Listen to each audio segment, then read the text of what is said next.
Hello and welcome to Chapter 3 of our FSPCA curriculum on preventive controls for animal food. In this chapter, we are going to be covering some of the common animal food safety hazards that we need to be aware of and we need to be able to prevent in the production of animal food. So here are our objectives for this chapter. Number one, we're going to consider what we need to understand in order to do a hazard analysis. I know we haven't talked a whole lot about a hazard analysis yet, and we're going to cover it in detail in Chapter 5, but we're going to get kind of an introduction to it and start thinking about some of the hazards that could come up depending on our intended species or our production methods and those sorts of things.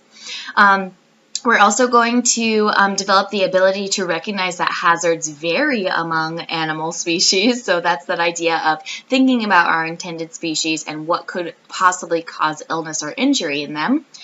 And we're going to develop an awareness of potential biological, chemical, and physical hazards in animal food. So we'll talk in general about some of the more common hazards that are seen in the animal food world. Here we're jumping to 507.33, which is the hazard analysis, the first part of the regulation that talks about the hazard analysis.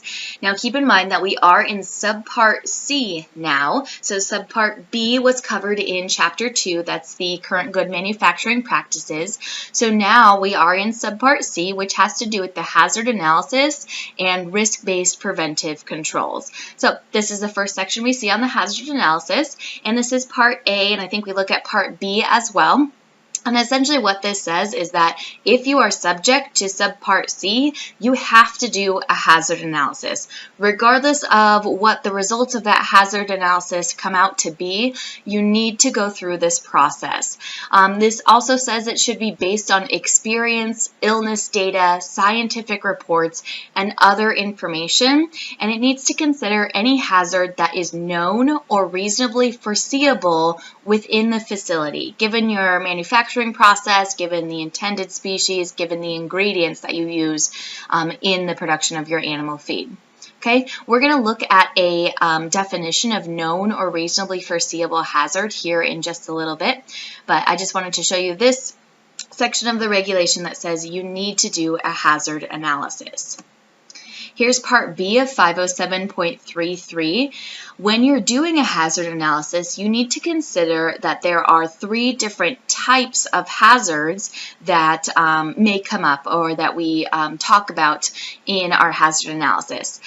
Those can be categorized as biological, chemical, or physical hazards, and there's some examples listed out there in this part of the regulation.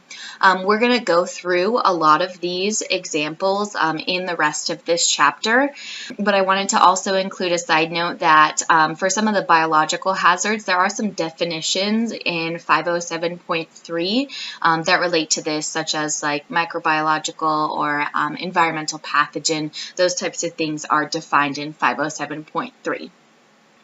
In addition to the different types of hazards, we also need to think about how those hazards could be introduced. So how do they actually get into the animal feed? Is it something that is inherent in the ingredients and kind of naturally occurring? Is it something that could be introduced through human error or machine error that is unintentionally introduced? Or could it be something that was intentionally introduced for the purposes of economic gain? There's one big case study that we think of when we talk about intentional introduction for economic gain, and we'll talk about that in a little while, but that was included in this regulation just to make sure that people are aware that that's something that has happened before and could happen in the future. Okay, so here's a definition from 507.3 for a hazard. So this is in general, what is a hazard? So this is any biological, chemical, or physical agent that has the potential to cause illness or injury in humans or animals. So a couple of important pieces here. We need to consider not only the animals that we are feeding and intending to feed, but also humans as well, because humans are kind of our medium of taking our feed and giving it to the animals, right? And also there are cases of humans actually ingesting these animal feeds as well. So we need to consider the impact on humans in addition to our intended animal species. Also, this definition does not just say death, it says illness or injury. Okay, so the potential to cause illness or injury. Okay, now let's get a little bit more specific and talk about a known or reasonably foreseeable hazard. So this definition says a biological, chemical, or physical hazard that is known to be or has the potential to be associated with the facility or the animal food. Okay, so this is a little bit more specific in that it's things that actually could happen in your facility, in your production line, or with the intended species. So hazard is anything that could ever cause illness or injury in humans or animals, and this narrows it down a little bit to say, okay, this is what I make in my facility, this is my production process, what is actually possible given those factors, okay? And this intended species is a big factor in known or reasonably foreseeable hazards. So I'd like you to take a minute to think about, if you currently work in an animal food facility, what are the known or reasonably foreseeable hazards that you're dealing with right now? What kind of things are you preventing from getting into your animal feed that could cause illness or injury? Now let's take that one step further. This definition is a hazard requiring a preventive control. So this gets even more narrow in this definition. I'm going to read all the way through this definition and then we'll break it down a little bit because it's a really important one. So this definition says, a known or reasonably foreseeable hazard for which a person knowledgeable about the safe manufacturing, processing, packing, or holding of animal food would, based on the outcome of a hazard analysis, which includes an assessment of the severity of the illness or injury to humans or animals, if the hazard were to occur, and the probability that the hazard will occur in the absence of preventive controls, establish one or more preventive controls to significantly minimize or prevent the hazard in an animal food, and components to manage those controls, such as monitoring, corrections or corrective actions, verification, and records, as appropriate to the animal food, the facility, and the nature of the preventive control and its role in the facility's food safety system. Whew. Yes, that is all one sentence, so let's break that down a little bit. So first of all, a known or reasonably foreseeable hazard. Well, we just looked at a definition of that. What's actually possible in your facility that you're designing this food safety system for? A person knowledgeable about the safe manufacturing of animal food. Well, that's usually going to be you. You guys are going to walk away from this class as a PCQI who is familiar with the animal feed regulation, or this FSMA regulation. But this could also be other experts within your facility, or maybe even a third-party auditor or contract person that could help you with this food safety system. A consultant, I guess, is the word I'm looking for. So this is a known or reasonably foreseeable hazard for which a person knowledgeable about the safe manufacturing of animal food would, based on the outcome of a hazard analysis, so there's step one, we have to do the hazard analysis, and what we're going to see is that hazard analysis has to take into account, number one, the severity of the illness or injury, and number two, the probability that that hazard is going to occur in the absence of preventive controls. Okay? So severity and probability are two factors in our hazard analysis, and based on those things, the person knowledgeable about animal food is going to decide whether we need a preventive control or not to significantly minimize or prevent the hazard. Okay?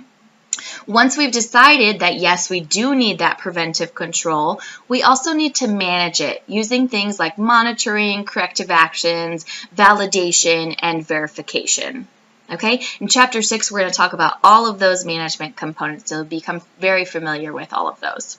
Okay, and then keep in mind that all of that is only relevant and appropriate given the context of the facility, the nature of the preventive control, and its role in the food safety system. I know that's a lot, that's a big definition right there, but essentially what this sentence is part C of Rule 507.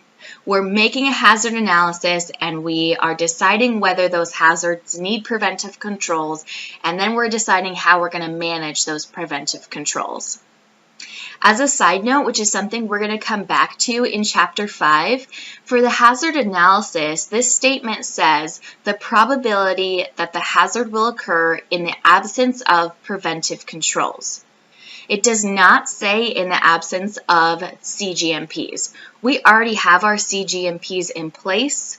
They're already running and working, and now we're assessing the probability of that hazard happening if we don't have a preventive control. We still have our GMPs in place, but do we need a little bit extra to make sure that they don't happen? Okay. If that doesn't make sense right now, it's okay. We're going to come back to this idea over and over again for the rest of the chapters. Here's a definition of what a preventive control is, just to get this an idea of what that actually looks like. Those risk-based, reasonably appropriate procedures, practices, and processes that a person knowledgeable about the safe manufacturing, processing, packing, or holding of animal food would employ to significantly minimize or prevent the hazards identified under the hazard analysis that are consistent with the current scientific understanding of safe food manufacturing, processing, packing, or holding at the time of the analysis.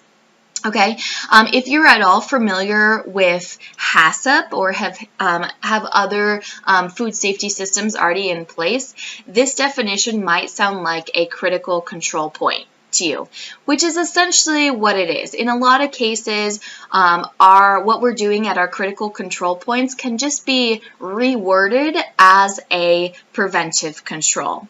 Okay, so these are actions that we are taking to significantly minimize or prevent a hazard from occurring and getting into our final product. Okay, so again, take a minute. If you're working in a current animal food manufacturing facility, think about what types of things you can do to control hazards. Or even if you're not currently in a facility, what do you think? What could we possibly do to control hazards in our animal food? And remember, we already got a preview of the fact that some different types of hazards can be biological, chemical, or physical. So what kind of action can we take to prevent those different types of things?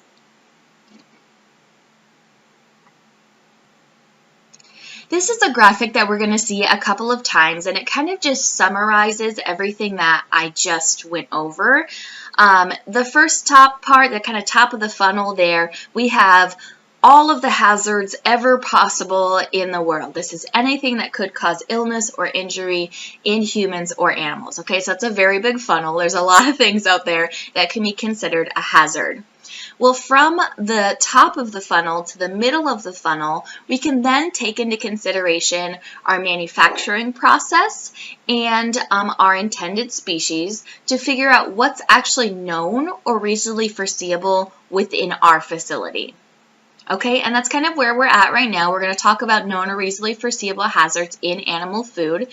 But to kind of give you a preview, the next step down in the funnel, we're going to decide which of those known or reasonably foreseeable hazards are going to require a preventive control. Okay, and that's what we're going to do in Chapter 5. Well, let's take a step back and focus on just what's actually possible in the animal food world. A lot of people that take my classes are directly involved in the production of animal food, and sometimes they get really caught up in the idea of quality being the point at which we need to rework our animal food.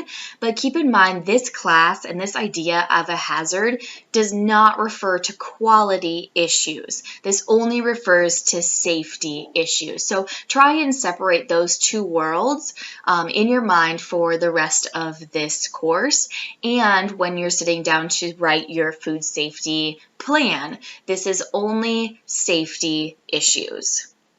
This slide shows us some information and a graphic about some of the most common animal food hazards that we definitely need to be aware of given our intended species.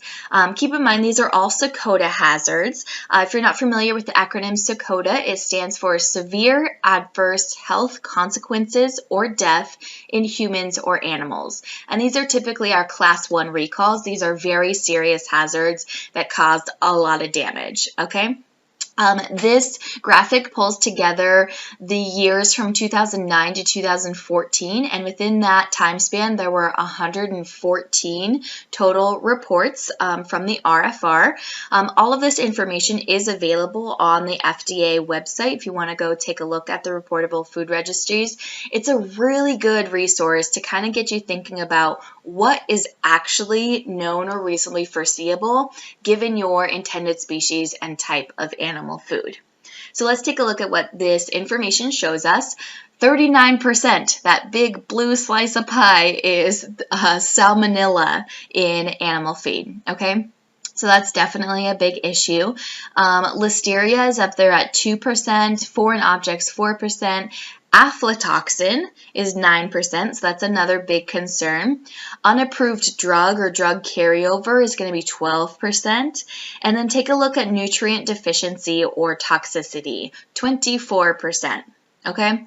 So the big issues here are going to be the salmonella and nutrient deficiency or toxicity. We also have some other things going on like BSE noncompliance, improper labeling that led to a safety hazard, stored product insects, or even the cleaning solutions that we're looking at need to be considered, or that we're using need to be considered. One quick side note, if you're familiar with the human food world or have taken the human food version of this class, one of the things covered in this class that is not covered in that class is the idea of nutrient deficiency or toxicity. In the human food world, we talk about allergens and allergen hazards, and in the animal food world, we talk about nutrient deficiency or toxicity. I'm going to break down this information into types of animals or intended species. So let's take a look at what that information looks like. So these are the same 114 reports. And now take a look at pet food versus other animal food. First thing that might stand out to you is the fact that all of the salmonella cases were in pet food. Okay, so that's 44 salmonella cases were found in pet food that had to go to a Class 1 recall. So definitely a big issue there. If you are manufacturing pet food, salmonella should be on your radar. Okay, and then take a look at nutrient deficiency or toxicity. Most of those are in the other category of other animal food. We had 20 there. Of course, we had 8 in pet food as well. So also an issue in both types of animals, but more of an issue in the livestock feed world. Other big ones there, unapproved drugs. We had 12 of those in other animal food. Spoiler alert, that's mostly going to be monensin as an issue, and we'll talk about that in just a little bit. So the big idea behind this slide here is that we need to think about and consider livestock feed versus pet food very differently. One of the reasons is going to be the fact that pets are of more value, usually emotionally, to their owners. Also, we typically feed pets like in our kitchen and in our homes, so more humans are being exposed to pet food than they are being to livestock food. Like if I were to go out and feed my 30 head of hogs, I'm usually just dumping bags or even maybe using a piece of machinery to scoop and dump the feed. to feed my hogs.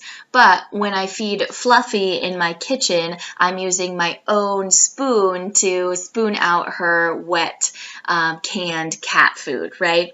So there's just a little bit more exposure to humans in the pet food world versus the other animal food world. So keep that in mind when we're talking about intended species. If you're making pet food, you need to be considering the human factor in there as well. Okay, let's get into some examples of known or reasonably foreseeable hazards in animal food. This list right here is definitely not an exhaustive list. There's a lot more hazards out there as well, but these are specifically addressed either in the Part 507 regulation or in its preamble. So we're going to cover them in this course. Also keep in mind that not all of these are going to apply to every species of animals. We need to consider our intended species and think about what's actually going to make that species sick. Okay, well, let's dive right into it. We're going to start at the top with biological hazard. So we're going to start with BSE, or bovine spongiform encephalopathy. You may also know this as mad cow disease. This is a degenerative neurological disease that can be transmitted via animal food. There were some specific regulations established in 1997 and 2008 that prohibit feeding of most mammalian proteins to ruminants. So that's the biggest issue. If you're feeding ruminants, you need to make sure that you're using appropriate proteins to make those food. We also have some high-risk materials that come from cattle that cannot be fed to any animal, and we need to make sure that we're not cross-contaminating feeds during transport or manufacturing practices. So if you are in any of those situations, if you're feeding ruminants or if you're using cattle materials, please make sure you do your research. There's some sources at the bottom of this slide that can point you in the right direction for knowing what you should and should not be feeding to prevent this biological hazard. As of right now, the U.S. is pretty safe from BSE, but of course we always need to be aware of this and make sure we take it into consideration in our hazard analysis. The next biological hazard that we're going to discuss is salmonella, and keep in mind that salmonella is mostly an issue when we're talking about pet foods because of the human component. Most animals will only become ill by ingesting a specific serotype of salmonella or a specific species of salmonella.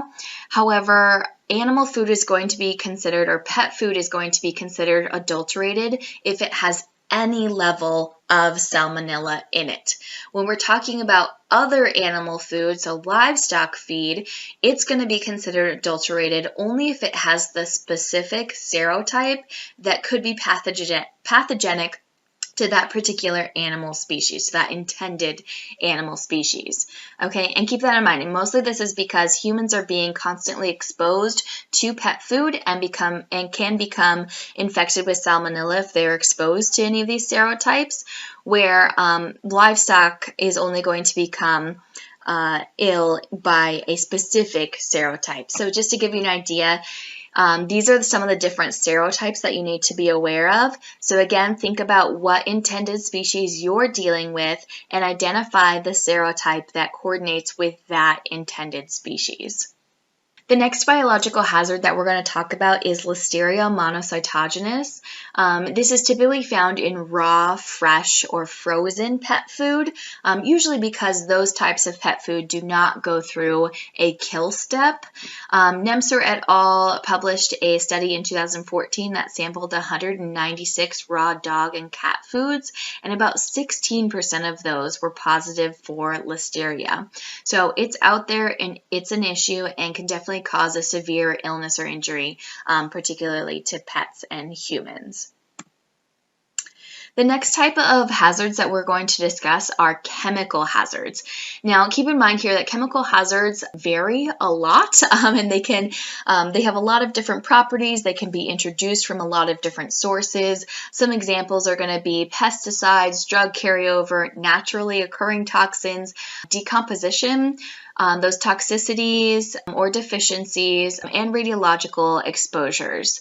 We're not going to focus too much on radiological hazards in this course just because they're usually not known or reasonably foreseeable in most places. It's kind of a rare occurrence where radiological hazards are something that need to be considered, but if they do, they're usually introduced through contaminated water sources. So remember, in our GMPs, we covered that water sources need to be adequate and not a source of contamination. So that's one of the things that could be a contaminant in our water source. Okay, well, let's jump right in here. We're going to talk about all of these 4 different types of chemical hazards. The first one that we're going to talk about is mycotoxins. Mycotoxins are considered naturally occurring chemical hazards. Mycotoxins are produced by a biological organism, however, such as molds. However, because the hazard is actually the toxin and not the mold itself, it is considered a chemical hazard. So a lot of people mix that up in their brain. They think mold, biological hazard. But actually, that mold's toxin is what the hazard is, and that's a chemical toxin. Okay, so keep that in mind. Mycotoxin production can be encouraged by specific growing conditions. So when we are considering our mycotoxin risk or the likelihood of this hazard occurring, we actually need to be looking at where we're purchasing our ingredients from and what the growing season weather has been like in that region. Those things can produce or encourage the growth of mold species, which could lead to mycotoxin production. Mycotoxins can cause serious illness in humans and animals at very low doses. So this is definitely an important hazard that we need to be aware of. That said, the severity of that illness or injury can also depend on the physiology of the animal or the human. Typically, humans and animals that are younger or, babies and young animals are typically more prone or could be more severely affected by mycotoxins just because their body's smaller and they can't deal with that much toxin. These things can be passed through milk and eggs as well. So thinking about whether we are feeding dairy cattle or meat cattle is another consideration when we're thinking about mycotoxins. Here are some different examples of mycotoxins. I'm actually going to switch to the next slide that I added here just to give you an idea of what types of ingredients these things can occur in. So aflatoxin is usually the most common mycotoxin that we're dealing with. Corn is usually the most common ingredient that we see it in, but it can also occur in peanuts, wheat, cottonseed, and nuts. And this causes a very severe illness, even at just a low dose. It is a really toxic carcinogen and can cause a lot of damage very quickly. Vomitoxin is one that you may have heard of maybe in the last year or so. It's become more prevalent in the industry. It can be found in corn, wheat, barley, or oats. Fumonisin can be found in corn, wheat, sorghum, barley, or oats. Ochratoxin A, wheat, barley, oats, corn, dry beans. T2, which quickly metabolizes to HT2, can be found in barley, wheat, and oats. And zearalenone can be found in corn, wheat, barley, or rye. Okay, so if you're using any of those ingredients, you need to be aware that mycotoxins could be a known or reasonably foreseeable hazard. Another just a little bit about aflatoxin. Again, it's highly carcinogenic. It can be transmitted through milk, meat, or eggs to humans. In animals, it causes mortality, usually through decreased weight gain and egg or milk production. This table right here shows us the action limits that FDA has published for aflatoxins specifically. So on the left-hand side, we have the parts per billion, the action limits. Then we have a table of different ingredients, and then the animal that could be associated with those action levels. So if we are feeding finishing beef cattle, if we're feeding them corn or peanuts, the action limit for aflatoxin could be 300 parts per billion. Okay, but if we're feeding immature animals and we're feeding them corn, peanut products, or other animal foods, that action limit needs to be at 20 parts per billion. So again, not only thinking about intended species, but also the physiology of that intended species. And while this only covers aflatoxin, and the source is at the bottom of the slide there if you want to look at the FDA publication, there is other scientific literature out there that will contain action level for other types of mycotoxins that you may be concerned about. This slide shows us a few of the symptoms or types of illnesses that can occur if different animals are exposed to these different types of mycotoxins. And you'll notice already that some of these are specifically affecting swine, some of them are specifically affecting horses. So just an idea there what kind of damage these things can do and what types of species you need to be concerned about. Okay, let's move on to unintentionally introduced chemical hazards. So these are going to be things like pesticides, drug carryovers, and nutrient deficiencies and toxicities. So we're going to start with pesticides as our known or reasonably foreseeable chemical hazard. These are usually used in the growing process and found in the environment, could also be used in the manufacturing facility to control pests as well. And the big problem here is that they accumulate in fat tissue and could potentially become toxic. However, the FDA published a report for the fiscal year of 2013 that essentially came to the conclusion that within the United States, the level of pesticides in our animal feed is pretty much negligible. Of the 420 samples collected, only 11 of them contained violative pesticide levels. Of those 11, 3 of them were domestic and 8 of them were imported. So keep that in mind if you're importing ingredients. 3 of them were found in whole or ground grain or seeds, 7 in plant byproducts, and only 1 of them was in pet food or treats. None of them were in mixed livestock food rations, medicated livestock food rations, hay, silage, animal byproducts, or other animal food ingredients. Okay, so we're mostly concerned about whole or ground grain or seeds and plant byproducts. And the most commonly found types were ethoxyquin and malathion. Okay, there's another source out there available to you, which is the Compliance Policy Guide on Pesticide Residues in Food and Feed. So that might be a good resource for you if you're concerned about pesticides in your animal food. The next chemical hazard we're going to discuss is drug carryover. A big example here is monensin poisoning in horses. This is a big problem mostly because a tiny little bit of monensin can kill a horse pretty quickly. So horses are extremely sensitive to this stuff.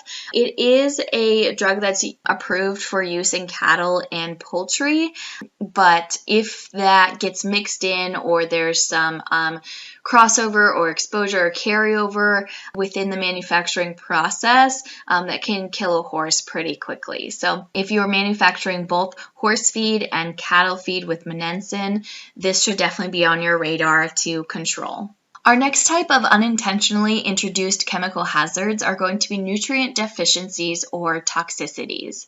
Now, the main issue with nutrient deficiencies is that usually when we are producing an animal food, it is the sole source of nutrition for that animal species. Okay, unless we're creating some type of supplement, but usually it's a full nutrient balanced feed that is our final product.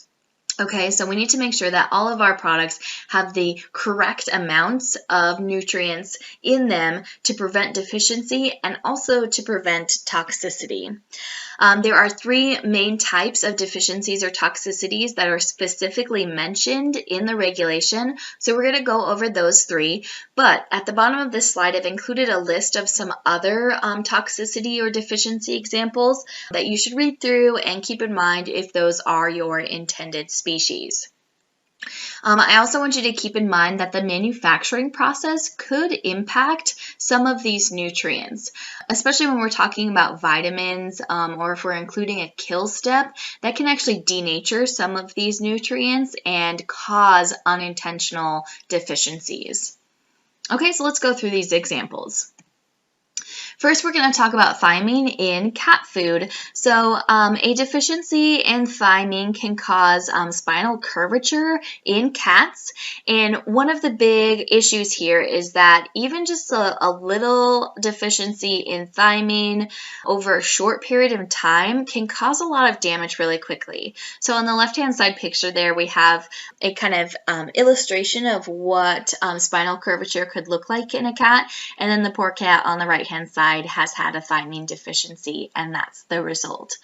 This is one of those nutrients that can be destroyed through the manufacturing process.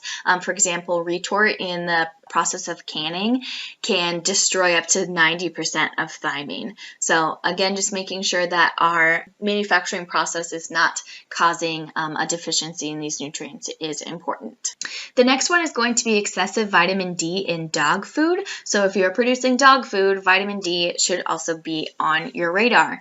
The big problem here is that vitamin D gets absorbed with calcium, and that can cause calcification or mineralization of the kidney. So the picture that we're looking at here is mineralization of the kidney that's caused by hypercalcemia. So it's not the vitamin D directly that's causing the illness, but it's that hyperabsorption of calcium that is causing this problem. And this is going to lead to smooth muscle failure, kidney failure, and cardiovascular or even nervous system disorders. Recently in Oregon, we had a case of excessive vitamin D or vitamin D toxicity in rabbits as well. So if you are producing rabbit food, this should be on your radar too.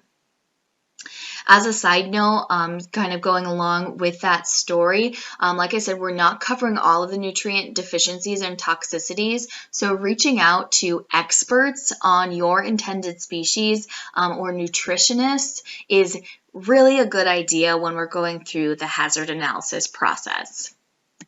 The next unintentional chemical hazard we're going to discuss is copper toxicity in sheep.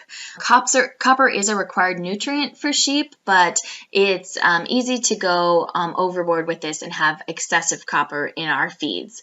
Again, this is kind of a combination issue where copper is being absorbed with oxygen and can cause oxidation of the hemoglobin and oxidation of the kidney. So left-hand side picture, we have a normal kidney, and right-hand side, we have a diseased kidney due to excessive copper. So that's actually an oxidized kidney right there. This can cause death pretty quickly, so definitely a big issue here. As a side note, when we're talking about these deficiencies and toxicities, sometimes with vitamins and minerals, it can be difficult to get consistent samples and make sure that you're not including too much or too little of these nutrients. But the AAFCO official publication does list acceptable analytical methods for these things. So definitely a good resource for you, which can be found on the AAFCO website.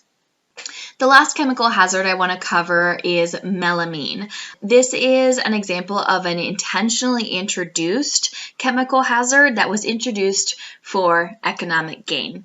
So if you don't know the story behind melamine, it's definitely an interesting read, and I'd encourage you to go do your own research on this. But long story short, melamine was added to wheat gluten, which falsely elevated the crude protein levels. So this company was able to market their feed as having having higher protein than it actually did, and it reacted with cyanuric acid in the feed, which caused a lot of fatalities. There's over 8,500 animal deaths, including a lot of animals here in Oregon, and these types of hazards are usually only going to become foreseeable if there's a history of intentional adulteration, but it was included in the regulation, included in this curriculum, just to make people aware of the fact that this has happened before and may happen again in the future. It's really hard to predict when and where or what type of animal food this is going to happen in, but just be aware that it's something that could possibly happen. Okay, and the last type of hazard is going to be a physical hazard. So these are going to be things like stones, glass, and metal. Again, your intended species is really important here. So consider physical hazards when it comes to feeding a 300-pound sow versus a 3-pound chihuahua. Obviously, the physical hazards are going to be more of an issue when we're talking about our smaller pets versus our larger livestock animals. The three different types of physical hazards that we need to be considered are stones that could be introduced from fields, glass from like broken light bulbs or other things in the manufacturing facility, and metal. Metal is a big one, right? We usually use metal machinery in almost all of our manufacturing processes or even harvesting processes, and that can cause a lot of damage pretty quickly to little Fluffy if I find it in her cat food, right? Okay, so to summarize Chapter 3, a hazard means any biological, chemical, or physical agent that has the potential to cause illness or injury in humans or animals. Some biological hazards we talked about are BSE, Salmonella, and Listeria. Some chemical hazards could include mycotoxins, drug carryover, or toxicities or deficiencies, or even things like melamine that are introduced for economic gain. And physical hazards are going to include stones, glass, and metal. And that wraps up Chapter 3. There is an exercise associated with Chapter 3 that we would normally do in the in-person classroom. I want you to take a look at these questions for now, and then you'll be completing something similar to this in the assignment associated with this module. Okay, hope that gives you a little better idea of some of the hazards that you should be aware of, and I hope it was helpful.